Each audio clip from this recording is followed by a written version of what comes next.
History of MMM, how it all began. Starting up of MMM, in 1989, Moscow Executive Committee in Leninsky District registered MMM as a cooperative society. It is in Russia. A few words about the leader. The MMM Cooperative Society was founded by Sergei Mavrodi and was one of the leading computer equipment distributors in Russia. Sergei Mavrodi, having a degree in maths, worked as a programmer and took part in the development of the first operating systems. Few words about his decision to make his own company is the fact that having worked as a simple worker from 8 to 5, he understood that freedom is the most important for him, because that work of 8 to 5 is literally a slavery. At any point, at any time, the company can throw you out and you'll be left without nothing, although you could have worked in that company for years and years. So he realized it. This is why he decided to create his own child, and he knew whatever his efforts will be, it will come back to him in form of dividends and income. Free of charge travel campaign. In 1992, the brand became universally recognizable after Mavrodi offered several times to all the residents of Moscow a day of free of charge travel in metro, Moscow subway. Pretty smart. Birthday of MMM. On October 20, 1992, the joint stock company MMM was registered. In fact, it is a birthday of MMM in the traditional form in which people got used to consider it. The shares of MMM on sale. February 1st, 1994, the shares of MMM went on sale, and people immediately began to buy them. Moreover, the company willingly bought them back on a new, higher rate, which grew very fast at about 100% per month. The company's principle today is always more expensive than yesterday worked perfectly. Few words about that. Why did he do that? As you might know, in 1991, the Soviet Union fell. So if until at the time of the Soviet Union, everything that there was in the country, like properties, different companies or whatever that was bringing some goods, was national. So any person of the country was entitled to have a share of that production, of that company. Everybody was equal. But when the Soviet Union fell, what it meant is that all the companies, all the properties had to be privatized. So you can imagine there is a company, a huge company. People worked there for years and years. And at one moment, there comes a person and says, all that is mine.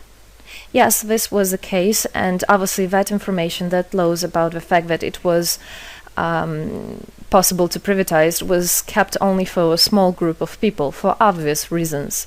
So a simple worker who worked in that company for years and years or all his life didn't know he can actually come and say by law that that is his. So what genius idea Sergei Mavrodi had is to sell these shares to gather the money of the people, and with this money to buy those companies. So basically, if a person has an MMM share, he would have had an exact share from the company that Sergei Mavrodi bought. For example, a company from oil and gas or something else. Obviously, he knew perfectly which companies are worth it and which companies were not. There was quite a battle there. So as you can see, his idea was great, but let's see what happens. Government is trying to hinder MMM's activities. Surprise, surprise! Planned by the Russian government, MMM 94 was intentionally collapsed. It began when tax inspectors accompanied by OMON officers passed through the crowd of depositors and went inside the central office of the company to give a notice about the planned tax inspection. Right. So obviously, the small group of people that I was talking about is the government people, is the people that have connections and so on. And they wanted, obviously, all that money, all those properties to be kept in their hands. This is how the nowadays oligarchs were made. At that moment, they had nothing. In one day, they got loads of money. And now you can know them as very rich people who made their money on the back of a nation. So obviously they did something just to provoke some panic going through the crowd. Obviously, for any financial institution, a panic is really bad. As I remind you, at that time, MMM was selling shares, was a share stock company, let's say. Mavrody's arrest. Sergei Mavrody was arrested on tax evasion charge. Really lame excuse. It wasn't at all like that. What happened, even the person that was in charge with giving the arrest, he told him that there was no other option for them. They had to do something, even though it was illegal what they were doing, but they had to do it as they were afraid of him. Because, as he said, another 2-3 months and in whole Russia there would be no government, no banks, nobody, only Sergei Mavrody, that who holds the money nowadays. This is in charge.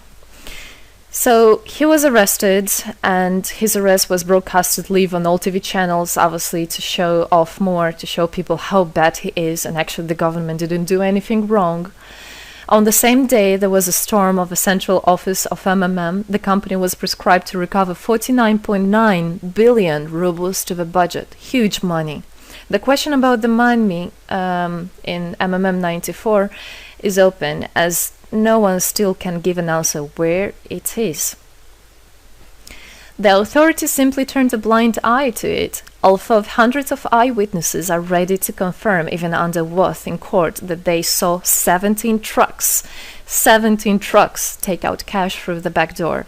So unfortunately, at that time, there was no internet, no bitcoins, no other internet wallets, and all the money were obviously kept in cash in the MMM offices.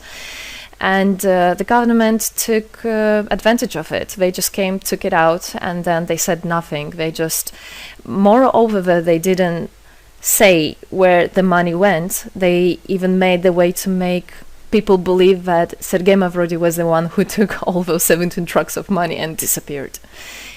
But obviously it wasn't the case. It was a simply lame excuse. Demonstrations against state authorities. August 1994. Thousands of MMM depositors affected by the artificial collapse of the pyramid protested and demanded to set Mavrody free.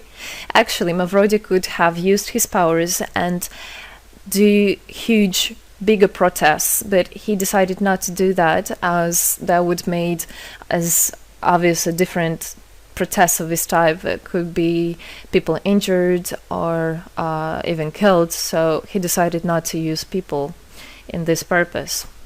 It was very noble from him to do that. MMM leader became a deputy. However, he found a way to get out of the prison. Being imprisoned, Sergei Mavrody had managed to register as a candidate for a deputy of the State Duma and was released from prison. He won the elections by a landslide and became the deputy of the State Duma of the first convocation. So, as a deputy in Russia, they have privileges. This is why, becoming a deputy, he was set free. The State Duma is against Mavrody. Surprise, surprise! The State Duma deputies deprived Sergei Mavrody of his deputy plenary powers due to his permanent absence at the Duma's meetings. That incident was the only one in New Russia's history. Sergei Mavrody wasn't interested at all in politics. It's not, he hates politics, as he said it many times. So he became a deputy only for the reason to get out of a prison. That's it. He wasn't interested to go to their meetings, as he himself considered as well the people there as being quite silly and not worthy to spend time with. But this was another lame excuse for them to deprive him by saying that he is absent. A candidate for presidency. The Central Election Commission registered the authorized representatives of the initiative group that had nominated Mavrody as a candidate for the president of Russia, but subsequently rejected a significant part of the signatures in the support of a candidate, and his registration was renounced. So, for obvious reasons, they did that again. They weren't interested into having a fair president, a fair leader on top of their head. Revival of MMM, January 2011. Sergei Mavrody renounced launching a new launching a new project of MMM 2011. Together we change the world. Previously, there were simply no analogues of similar systems in the world. The film about MMM, the launch of a project fell in the same time interval with the release of Russian film about MMM Pyramid, the plot of which is based on the eponymous book in which the history of MMM is disclosed by Sergei Mavrodi. So he wrote a book, and there is a movie which I highly recommend you to watch. You can find it online on YouTube. MMM is building a new, fair financial order. June 2012, the activity of MMM made a lot of banks collapse and a huge outflow of funds from deposit accounts happened. The system numbered more than 35 million members at the time. For obvious reasons, the fight against the system started. It suffered the same fate as MMM 94, eventually collapsed. So what happened? A lot of banks, as I already said, had a huge outflow, and another minus of the system of that time was that it wasn't really quite a community, because the money was still kept by the managers in MMM. So it wasn't the same idea as it is now, comparing it now, where people exchange money between themselves. You don't need to put it in a central account. At that time, there were central accounts, and it was again used by the banks. They simply blocked those accounts that they identified as being of MMM and took all the money away, and that's it. There were no other discussion about that. Again, huge loss of money. People lost a lot of money. Sergei Mavrodi didn't get all of them. It was again the banks that took the advantage of it.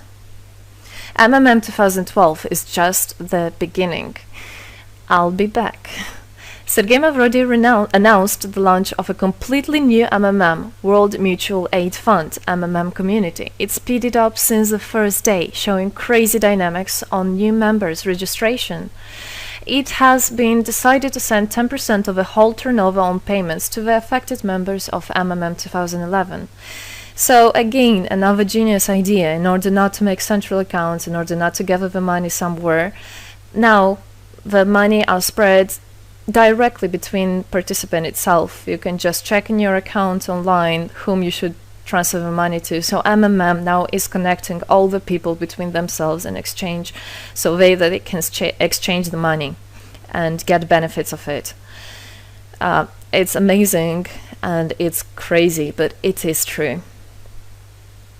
MMM is growing. Some short facts. 2012, MMM started its development in India. It had great, huge developments. 2012-2013, following India, MMM Bangladesh was launched as well. 2013, MMM Indonesia was launched. 2014, MMM Hong Kong. And it's not the end. MMM Global, 2014. MMM Global started up in the spring 2014. It is a voluntary network, a community of millions and millions of people from more than 100 countries worldwide. So there is already MMM settled in Argentina, Brazil, Philippines, Hong Kong, and other. And all the rest of people in the world from all the countries of the world are able to participate as well. So they rebelled against the financial slavery and combined their money for this purpose. So how it is possible? MMM, the Republic of Bitcoin. Bitcoin is another genius idea to set the world free. For MMM Global participants' convenience, there were some trendy ideas on funds transfers implemented. From now on, all the countries where you can buy and sell Bitcoins can be registered in a branch of Free People of the Republic of Bitcoin. Thus, there is no barriers to develop MMM in small countries due to their restrictions on the international bank transfers. Banks. This is not something that we would want to use, as the banks can anytime put restriction on an account or even block an account and take all the money. Yes, the banks can do that. Read better your contract. So, Bitcoins is really genius idea to do that. Join MMM Global, join our community, set the world free. Don't hesitate, don't even think of going back, just go always forward. We are writing the history right here and right now. We are not going to be any more slaves working from 8 to 5, having pennies for that. We want to hold our own money and to get the benefits of it. I don't want a bank to use my money for their own purposes. I want us people, free people, to use our money, to exchange the money when it is needed, and to help each other. This is really a great idea. And join us, write the history here today with us, and together we will indeed change the world.